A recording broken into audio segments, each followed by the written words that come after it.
Well, it's that time of year because hunting season is right around the corner, and with hunting season approaching, we've been waiting for it all year and we're excited. There's a lot of failures when it comes to hunting and getting in the woods, and I can say that some of the failures that take place in September have a drastic effect on what goes on in late October and November when the rut really comes around. And number one, we'll just dive right into this right away.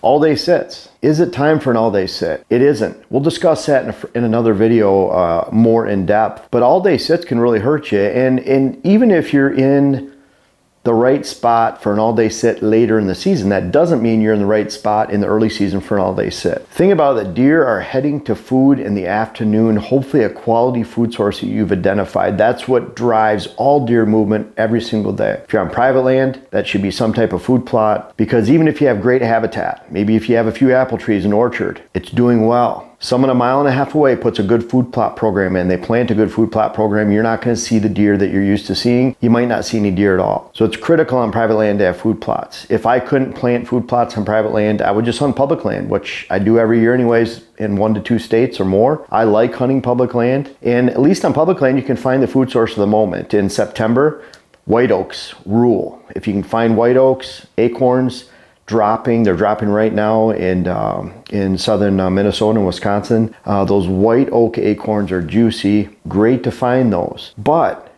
when you're hunting those food sources, that's an afternoon, evening hunt. When you go in there in the morning, if deer are already there, you spook them. That ruins it for the evening hunt. On the flip side, if you try to hunt bedding areas, which are great morning stands that you use later, then a lot of times those deer are already back in those bedding areas because it's hot out. Those bucks are lazy this time of year. They're already back there. They're lounging. You go in and spook them. Not only did you not ruin that bedding area for weeks to come, especially with a mature buck, but you ruined the evening food source movement that he was moving to. So you have to be very careful. There's 2 different locations to sit. A lot of people are going in and hunting on this beautiful food plot they planted and sitting all day. Really bad mistake. Go out in the afternoon. Even think about not going out in the morning at all unless you have that perfect situation where there's a long movement, mature bucks are coming back across ag fields or a big hardwood somewhere, getting into their safe little bedding area.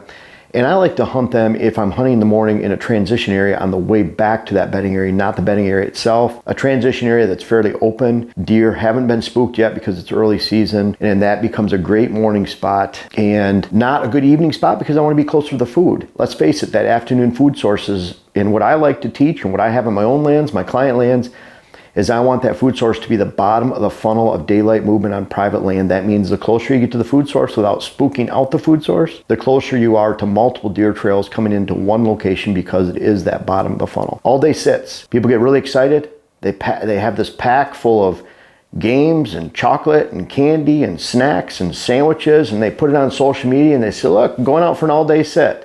Don't pat yourself on the back. That's what amateurs do. That's what you do if you're inexperienced. Score the day when it comes to all-day sits.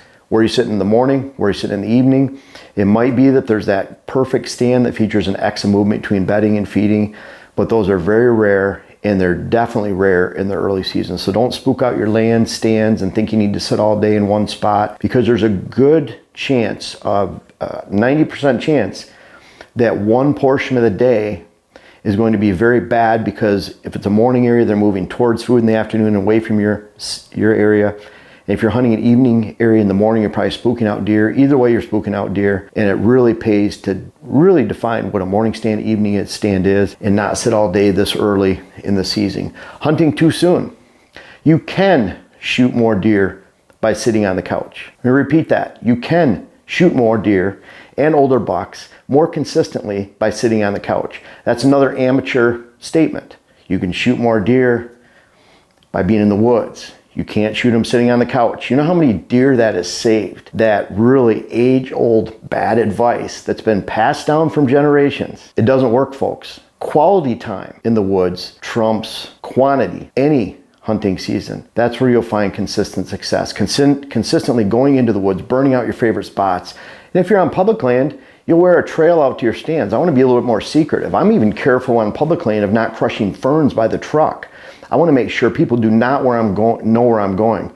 I used to put sand traps on public land just to see where footprints were, what size footprints they were, how many people were coming in. Is it a father and son, husband and wife? You can tell by footprints. It's pretty easy. So really pay attention to how much you're announcing yourself going in and out and how often you're hunting. And really when it comes to hunting, pick those best times to get in the woods.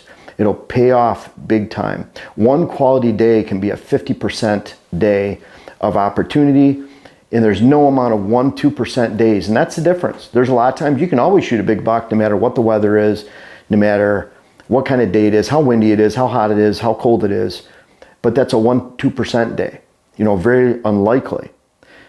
And if you take a lot of those sits and you hunt over and over again in those locations, you're never going to experience those 40-50% days. Think about it. You have 5 days to hunt the whole season. I'm going to pick the best days and I'll probably shoot a buck during those times. If you pick the 50 days around there that are bad, you're not going to shoot a deer and not going to. So when it comes to opening day and it comes to your first sits, make sure you're hunting good days and you're not hunting bad days just to get out in the woods. And maybe you want to get out in the woods and hunt a bad day, but you're off to the side somewhere. You're not in an observation stand. You're just watching deer come out into fields. You're seeing where they come out so you can establish patterns. So when the day is great, you can move in for the kill in your best stands. So maybe we should rephrase this, not burning out your best stands too soon, but be very careful when it comes to hunting too soon and ending your season before it even begins.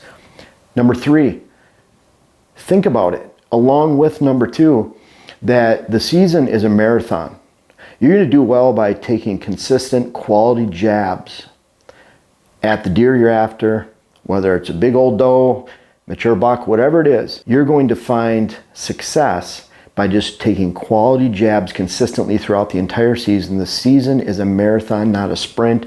Don't think you have to go out there and just shoot a big buck that first week because everyone else is posting on social media that they shot a big buck. It can get kind of contagious. You see these big bucks falling and you go, man, I need to get out in the woods even though the time's not right, the wind's not right, and you just force it. Always consider that if you go in for the kill too soon, you're the one that's going to be beat for the season. And a lot of times, when you're going too soon and you're pushing the issue, that has a lasting effect for weeks on your hunting property, on the public land you're hunting, and the stands that you've prepared for.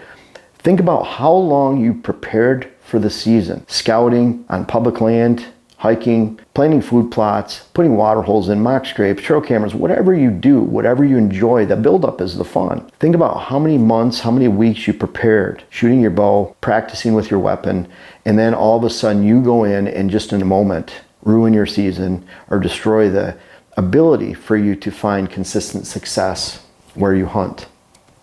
Burning out your rut stands. I have some favorite morning stands. And Dylan will attest to this, but a lot of times we're looking at, and we've shot videos before, this can be a great morning rut cruising stand.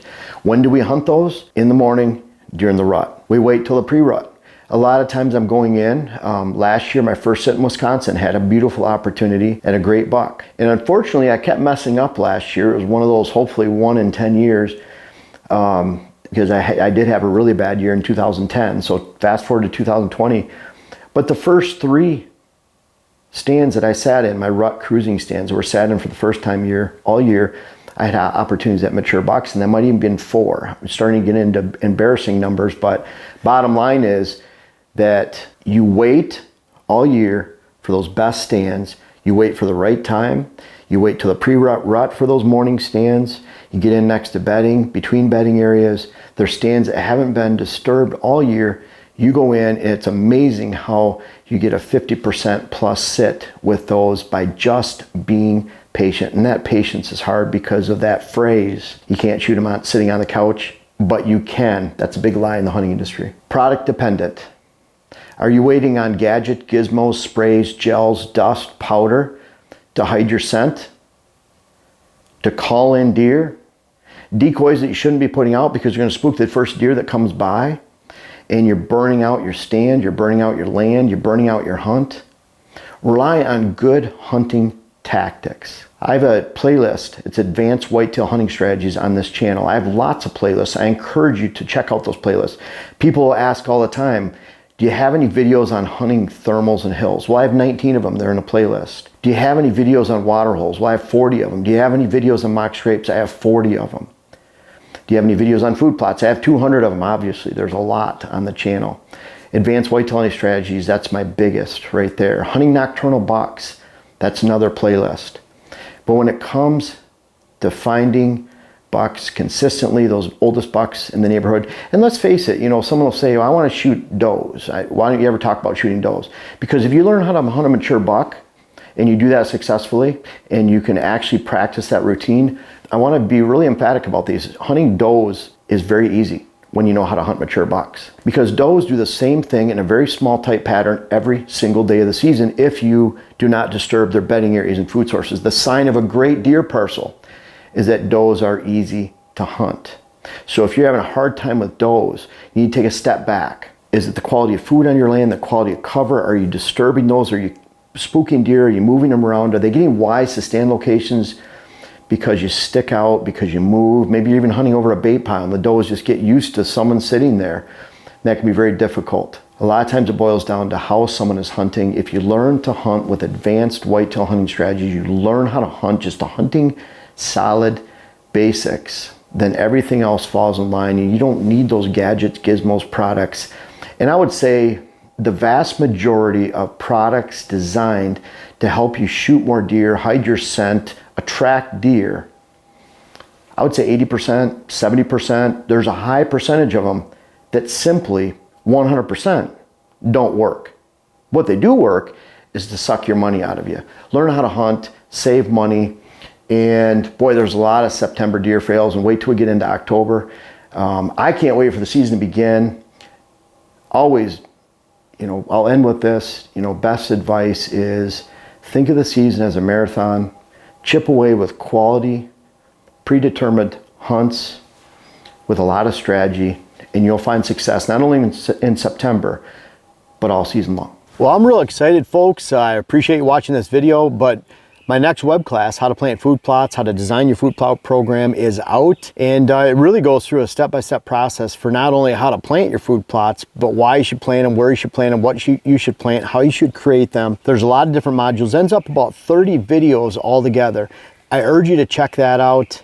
We're out here completing our food plot work today, and we do that in a pretty strict pattern so we can find success this fall. Food plots shouldn't be a guessing game. Take the guesswork out of food plots and food plots planting, and check out the web classes. I have my How to Design Your Whitetail Property, the food plots for the next web class in the series. And I hope you enjoy it. I hope you check it out, and let me know what you think if you end up purchasing that, and I think you'd be well pleased that you did.